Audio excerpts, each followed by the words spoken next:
दुलारी चुगल किशोरी, कैसे हैं आप लोग? भाई हम तो बिल्कुल ठीक है और रोज की तरह आपकी चुगल किशोरी आपके सामने हाजिर हैं ढेर सारी ओरिजिनल चुगलियां लेकर। अनुपमा में अनुज एक बार फिर अनुपमा से अपने प्यार का इजहार करने वाला है। अब वो अनुपमा से मदद भी मांगने वाला है क्योंकि उसे छोटी को जो ढूंढना है। जबकि शाह हाउस में एक और तलाक होने वाला है और वो है डिम्पी और टीटू का।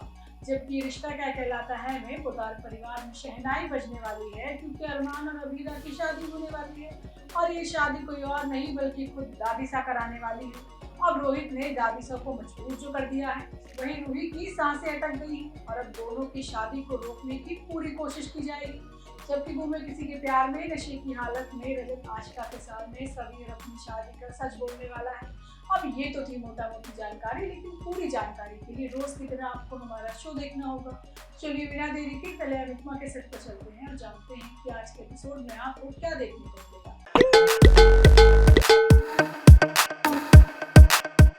अनुपमा में जल्दी अनुज के साथ हादसा होने वाला है, लेकिन उस हादसे के बाद कहा जा रहा है कि अनुज की स्थिति सुधर सकती है। लेकिन उससे पहले ही अनुज ने अनुपमा से मदद मांग ली है कि छोटी को कहीं से भी ढूंढ कर लाया जाए। जबकि शाह हाउस में टीटू परेशान हो गया है क्योंकि अंश और डिम्पी दोनों ही उससे प्यार नहीं करते और हमेशा सगे और सौतेले का राग लगाते हैं। लेकिन आज होता ये है कि अंश की स्कूल से रोज शिकायत आती है और टीटू उसे डांटता है, लेकिन अंश टीटू को सौतेला पापा बोलकर उल्टा जवाब दे देता है और इसी दौरान डिम्पी और टीटू के बीच बहस हो जाती है। अब डिम्पी टीटू को काफी सुना देती है। वो कहती है कि तुम अपनी मर्जी से घर में घर जमाई बन कर रहे हो, किसी ने तुम्हारे साथ जबरदस्ती नहीं की और तुम मुझे मेरे परिवार से दूर करने के लिए ये सब कर रहे हो। अब दोनों तो झगड़े की आवाज आशा भवन में अनुपमा तक सुनाई देती है। तब अनुपमा भी मानती है कि डिम्पी को टीटू की कदर नहीं है। वो बताती है कि कैसे टीटू ने डिम्पी का 5 साल तक इंतजार किया। तो वहीं दूसरी तरफ बाला भी इंदिरा के लिए रोता है क्योंकि वो अपने बेटे के साथ विदेश जो जा रही है। तब अनुज उसे इंदिरा जी से अपने प्यार का इजहार करने के लिए कह देता है। वो अनुपमा के लिए अपना प्यार भी बताता है और अनुपमा ये सब सुन भी लेती है। अब इस दौरान अनुज अनुपमा से छोटी की तलाश करने के लिए कहता है। अनुपमा अनुज से वादा करती है कि वो छोटी को ढूंढ कर लेकर आएगी, जिसके बाद इंदिरा जी को उनका बेटा लेने के लिए आ जाता है और तब अनुपमा उनके बेटे को पुरानी गलती ना करने की हिदायत देती है और इंदिरा जी चली जाती है। और फिर थोड़ी देर बाद ही अनुपमा को पता चलता है कि बाला इंदिरा से प्यार करता है। अब ये बात अनुपमा को सागर बताता है और तब अनुपमा अपने बाला काका को अपनी और अनुज की शादी के बारे में बताती है कि जो उसने दादा दादी की उम्र में की थी। लेकिन आगे आने वाले एपिसोड में अनुज बिजली के बॉक्स से टकराने वाला है क्योंकि उसे हर जगह सिर्फ छोटी दिखाई दे रही है। जबकि रिश्ता क्या कहलाता है में रूही की वापसी से भूचाल आ गया है क्योंकि रूही ने अपना मकसद साफ कर दिया है कि वो अरमान को पाने के लिए वापस आई है। लेकिन अबीरा और मनीष दोनों को उसके इरादे सही नहीं लग रहे। लेकिन अब रोहित के मन में भी रूही के लिए प्यार जाग गया है और रूही के लिए रोहित अबीरा से लड़ने भी वाला है।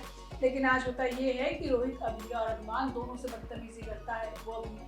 वो अबीरा से कहता है कि वो उसे शादी पर ज्ञान ना दे। अब अबीरा के बचाव में अरमान भी आ जाता है तो दोनों भाई आमने सामने आ जाते हैं और रोहित अरमान का भी लिहाज नहीं करता और शादी तोड़ने का इल्जाम लगाता है। अब बहस को बढ़ता देख अबीरा अरमान को वहां से लेकर चली जाती है तो रोहित भी रूही को अपने साथ कमरे में ले जाता है।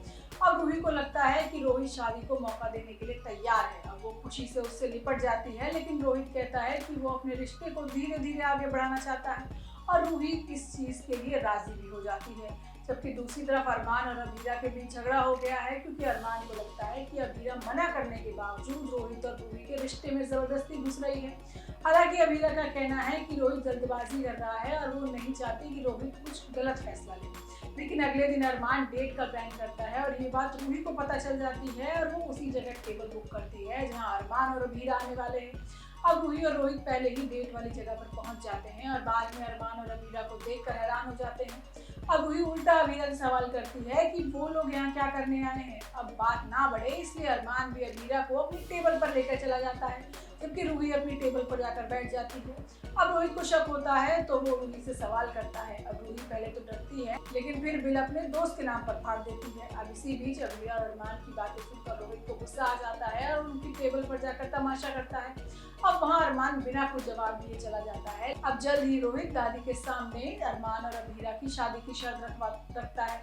जबकि गुमे किसी के प्यार में सभी रजत की शादी को लेकर घमासान चल रहा है। अब दोनों परिवार अपने अपने स्टाइल से शादी करना चाहते हैं, जबकि सारे प्लान पर खुद रजत ही पानी फेरने वाला है और नशे की हालत में आशिका को अपनी शादी का सच बताने वाला है।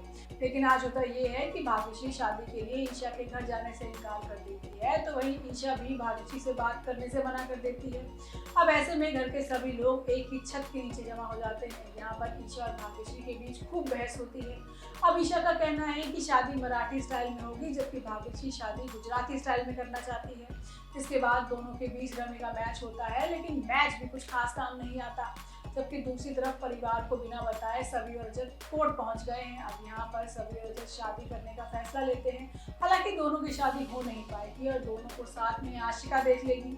अब आशिका ये पता लगाने की कोशिश करेगी कि दोनों के बीच आखिर पक क्या रहा है। तो दोस्तों, ये तो थी आज की तीनों सीरियल की पूरी जानकारी। आपको हमारा शो कैसा लगा हमें लाइक कमेंट करके जरूर बताइएगा, और अगर आपने हमारे चैनल को सब्सक्राइब नहीं किया है तो याद से वो भी कर लीजिएगा। हम आपसे फिर मिलने आएंगे इसी समय पर नई जानकारी के साथ। राम राम।